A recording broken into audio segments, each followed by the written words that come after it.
8वें चरण का चुनाव प्रचार कल थम चुका है और मालदा, मुर्शिदाबाद, बीरभूम और नॉर्थ कोलकाता की कुछ सीटों को लेकर कुल 34 सीटों का चुनाव अभी होना बाकी है। और इस चुनाव में भारतीय जनता पार्टी बहुमत को पार कर चुकी है। 7 चुनाव में ये अंतिम चुनाव हम लोग को और बढ़त देगी। और रहा बात कि किस तरीके से चुनाव को, तो लगभग लोगों में ये बहुत उत्साह है कि भारतीय जनता पार्टी चुनाव को जीत रही है। 8वें चरण में ऐसा है कि सरकार तो बन चुकी है ग्रामीण अंचल के वोटों से ही, और जिसमें बोला जाता है खीर में आपका और खीर को सेवई बनाया जाएगा अब, तो ये जो अभी 8वें चरण का चुनाव है खीर में केसर का काम करेगा। सर, आप किस तरीके से देख रहे हैं 8वें चरण के चुनाव को? 7 चरण के चुनाव खत्म हो चुके हैं, 8वें चरण में गर्मा गर्मी है कहीं ना कहीं अभी भी। क्या लगता है, मालदा मुर्शिदाबाद जैसी अहम जगहों में चुनाव है, नॉर्थ कोलकाता जैसी अहम जगहों में चुनाव है, किस तरीके से देख रहे हैं? 8वें चरण का चुनाव प्रचार कल थम चुका है और मालदा, मुर्शिदाबाद, बीरभूम और नॉर्थ कोलकाता की कुछ सीटों को लेकर कुल 34 सीटों का चुनाव अभी होना बाकी है। और इस चुनाव में भारतीय जनता पार्टी बहुमत को पार कर चुकी है। 7 चुनाव में ये अंतिम चुनाव हम लोग को और बढ़त देगी। और रहा बात कि किस तरीके से चुनाव को, तो लगभग लोगों में ये बहुत उत्साह है कि भारतीय जनता पार्टी चुनाव को जीत रही है और लोग बढ़ चढ़ के वोट दे रहे हैं। और जहाँ तक मुस्लिम बहुल क्षेत्रों का मामला है, आप लोग कह रहे हैं कि मुस्लिम बहुल क्षेत्र है, वहाँ पर आईएसएफ और कांग्रेस और सीपीएम के संयुक्त मोर्चा के लोग भी चुनाव लड़ रहे हैं। तो लगभग स्थिति स्पष्ट हो चुकी है। लोग ये समझ चुके हैं कि भारतीय जनता पार्टी पश्चिम बंगाल में सरकार बना रही है और लोग अपना मत बर्बाद नहीं करेंगे। और जो भी सीटें हैं, लोग भारतीय जनता पार्टी के पक्ष में वोट देकर और बढ़त बनाने की तरफ आगे बढ़ रहे हैं। क्या लग रहा है इस बार वेस्ट बंगाल में? 7 चरण के चुनाव खत्म हो चुके हैं, 8वां चरण है, परिवर्तन होना होगा, हो जाएगा, फैसला हो चुका होगा, लेकिन 8वें चरण में क्या लग रहा है? 8वें चरण में ऐसा है कि सरकार तो बन चुकी है ग्रामीण अंचल के वोटों से ही, और जिसमें बोला जाता है खीर में आपका और खीर को सेवई बनाया जाएगा अब, तो ये जो अभी 8वें चरण का चुनाव है खीर में केसर का काम करेगा। सरकार बन चुकी है ग्रामीण अंचल से ही, क्योंकि सबसे ज़्यादा प्रताड़ित कोई अंचल हुआ है तो ग्रामीण अंचल हुआ है। उत्तर बंगाल 2019 के लोकसभा चुनाव में सबसे ज़्यादा सीटें कहाँ से आई थी? उत्तर बंगाल।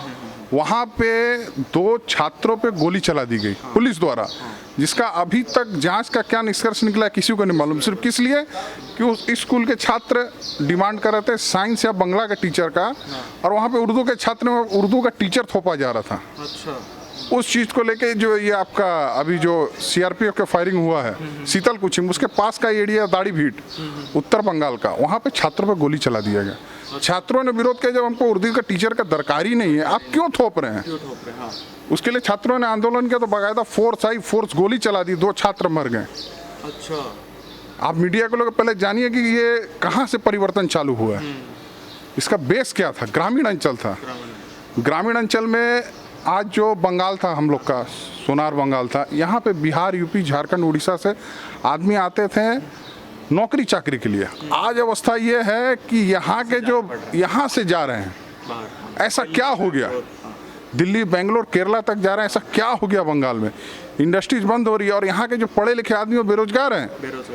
और जो सत्ताधारी पार्टी के छोटे मोटे कार्यकर्ता हैं, वो 1 हफ्ता में उतना कमा ले रहे हैं जितना वो 1 महीना में नहीं कमाते हैं, जिसको एक नया यहाँ पे मिला है कट मनी। और कहीं ना कहीं हम देखते हैं कट मनी, सिंडिकेट, तोलाबाजी, ये सारा कल्चर भी खत्म होना ज़रूरी है। ख़त्म होगा क्या ये सारा? इन सभी से ऊपर उठकर अब लोग मतदान कर रहे हैं। अब लोगों को ये भरोसा हो चुका है कि आने वाली सरकार जो है वो कट मनी, सिंडिकेट, तोलाबाजी और इन सब चीज़ों से दूर उठकर विकास की तरफ सोच रही है। और किस तरीके से पश्चिम बंगाल का विकास हो, किस तरीके से पश्चिम बंगाल का भविष्य सुधरे, उसके लिए लोग काम करना चाह रहे हैं और भारतीय जनता पार्टी के हाथों को मजबूत करना चाह रहे हैं। तो लगभग ये स्थिति स्पष्ट हो चुकी है और लोग एकदम संकल्पित है सरकार बनाने के लिए। अच्छा, ममता बनर्जी की आंदोलनकारी वाली इमेज है, हमेशा उन्होंने आंदोलन ही किए हैं। क्या लगता है इस बार भी वो आंदोलन करेंगी, धरने पर बैठेंगी 2 मई के बाद अगर परिवर्तन आता है? क्योंकि वो पहले दिन से ही उनको 8 चरण के चुनाव में कह रही थी मुझे गड़बड़ लग रही है, 8 चरण में चुनाव नहीं होने चाहिए यहाँ पर। किस तरीके से देख रहे हैं 2 मई के बाद अगर बीजेपी आती है यहाँ पर सत्ता में तो क्या वो विरोध करेंगे इस चीज़ का? आप लोगों ने देखा होगा कि पिछले 2011 के पहले उन्होंने एक सिंगूर में एक बहुत बड़ा आंदोलन किया था, तो लोगों को लगा कि किसानों के हित में सिंगूर का आंदोलन हो रहा है, लेकिन वो बाद में ये पता चला कि ये किसानों के हित का आंदोलन नहीं, ये तो कुर्सी के लिए आंदोलन किया जा रहा है। और जब से उन्होंने कुर्सी पाई तो वही किसान जो मोदी जी के तरफ से किसानों के लिए एक फ़ंड दिया जा रहा है जिससे वो 6,000 रुपये सालाना पर दिया जा रहा है, उसको रोकने का काम किया जा रहा है। तो इसी से ये पता चल जा रहा है किस तरीके से किसानों के हित कर है और किसानों की भलाई चाहते हैं। तो लोग समझ चुके हैं कि इनका आंदोलन भी फर्जी है और इस आंदोलन अब इनके पास कोई भी मुद्दा नहीं रहा जिसको लेके आंदोलन करेंगे पश्चिम बंगाल में। इनको 10 साल से जनता ने देख लिया, इनके पास कुछ भी आंदोलन करने के लिए अब कुछ भी नहीं रह गया है। 8वें चरण के चुनाव में क्या लगता है आईएसएफ भी है मैदान में, कंपटीशन तगड़ा होगा, क्या लगता है आईएसएफ कांग्रेस और सीपीएम का गठबंधन कहीं ना कहीं टीएमसी को अगर वहाँ पर सीट आ भी रही होंगी कहीं ना कहीं नहीं आएंगी, क्या लगता है आपको? मैं आपको बड़ा स्पष्ट बता देना चाहता हूं कि ये सारे समीकरण ध्वस्त हो चुके हैं। जिस तरीके से लोग कह रहे थे कि ये बी टीम है, ओवैसी की बी टीम है और ये वो भाजपा की बी टीम है ओवैसी, या फिर जो भी है आईएसएफ की टीम, उसके बाद फिर कांग्रेस, इनका गठबंधन सीपीएम, ये सारे कयास झूठे हो गए। सारे कयासों में अब दम नहीं रहा, कोई भी समीकरण काम नहीं कर रहा और लोग एकदम निश्चिंत होकर इस बार पूर्ण रूप से परिवर्तन के मूड में है और भारतीय जनता पार्टी को मजबूत करने के लिए परिवर्तन के मूड में है और सारे समीकरण ध्वस्त हो चुके हैं। लोग एकदम लाइन लगा के भारतीय जनता पार्टी को वोट दे रहा है और पूर्ण रूप से सरकार बन रही है। ये 8वां चरण हम लोग को और ज़्यादा से ज़्यादा सीटों 200 के पार की तरफ हम लोग को आगे बढ़ा रही है और मैं फिर से पश्चिम बंगाल के लोगों को और सभी लोगों को भारतीय जनता पार्टी की सरकार बनने के लिए अग्रिम बधाई देना चाहता हूँ। अच्छा, चुनाव के शुरुआती समय में हम देख रहे थे एक नारा बहुत यहाँ पर चर्चा में था, खेला होबे, खेला होबे। अब खेला किसके साथ होगा अब आखिरकार?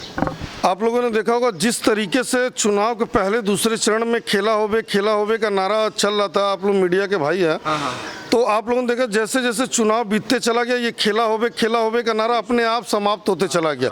इसमें भारतीय जनता पार्टी को करने को कुछ भी नहीं रह गया और अपने आप ये लोग समझ गए कि ये खेला होबे का नारा भी ख़त्म हो चुका। इसमें कोई दम नहीं था। जिस तरीके से हम लोगों ने ये नारा लाया था कि खेला होबे और केंद्रीय बलों ने जिस मुस्तैदी से चुनाव करवाया और जिस मंसूबे को नकार दिया गया, इनके जनता भी नकार दी, तो इनका खेला होबे का नारा भी अपने आप ख़त्म हो गया और ये कहीं की नहीं रह जाएंगी। सरकार बनने के बाद ये लोग अब ख़त्म हो चुके हैं, इनके साथ ही खेला हो चुका, जनता ने इनके साथ खेला कर दिया। अब कहीं खेला खुली कुछ नहीं होगा। अब भारतीय जनता पार्टी विकास की खेला करेगी, विकास को आगे लेके जाएगी। यहाँ पर बंद पड़े कल कारखानों को खोलेगी, जो जूट मिलें बंद हो चुकी हैं उनको खोलने का काम करेगी, जो विकास के काम अधूरे रह गए हैं उनको खोलने का काम करेगी, फ्लाईओवर की जाल बिछाने का काम करेगी, बहुत सारे काम जो अधूरे रह गए हैं रोजगार देने का काम करेगी, युवाओं के लिए काम करेगी, किसानों के लिए काम करेगी, मजदूरों के लिए काम करेगी, सारे महिलाओं की सुरक्षा के लिए काम करेगी।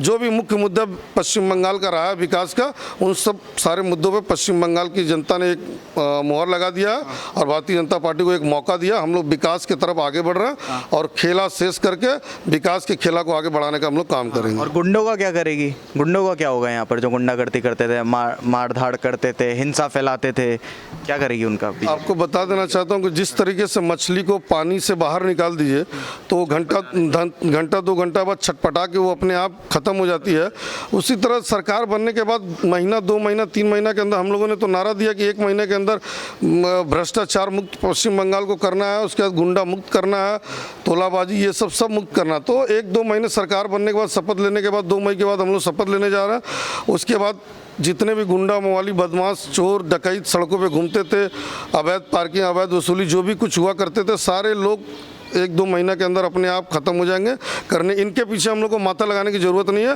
ये लोग अपने आप काम इन लोगों का तमाम है। परिवर्तन होना कितना ज़रूरी दादा यहाँ पर? परिवर्तन तो मैं पहले भी बता चुका हूँ कि परिवर्तन होना पश्चिम बंगाल के लिए बहुत ज़्यादा जरूरी। जिस तरीके से अभी कोरोना की स्थिति आप लोग पश्चिम बंगाल में देख रहे हैं, एकदम स्थिति दयनीय हो चुकी है।